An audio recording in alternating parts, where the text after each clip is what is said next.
हेडलाईनचे प्रस्तुत करता घरकुल मसाले, दे रोजच्या जेवणाला मायेची चव घरकुल मसाले।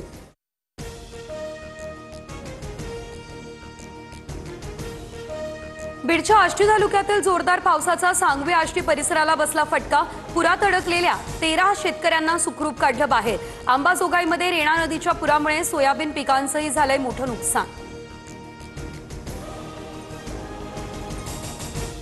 नांदेडच्या गोदावरी नदीला पूर परिस्थिती कायम। नदीकाठच्या हजारो हेक्टरवर पाणी शिरलं। राहेगावला पुराच्या पाण्याचा वेढा।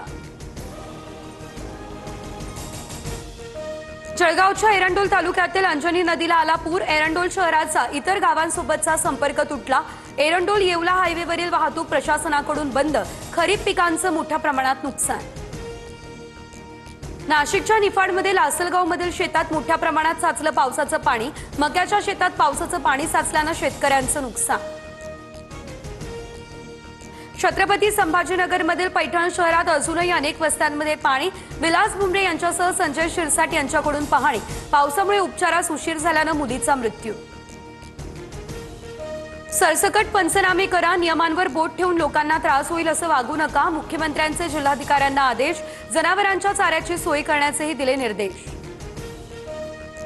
भाजप आज सोलापूर जिल्ह्यामध्ये मदत पाठवणार। मदतीसाठी भाजप कार्यकर्त्यांना आवाहन।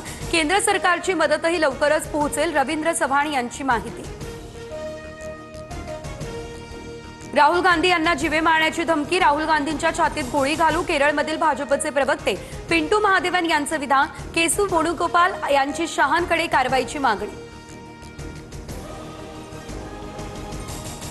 एशिया कप जिंकल्यावरती पाकिस्तानच्या मेहसीन नक्वीकडून एशिया कपची ट्रॉफी घेण्यास भारतीय संघाचा नकार। Mohsen Naqvi Asian cricket council आणि पाकिस्तान क्रिकेट बोर्डाचे अध्यक्ष।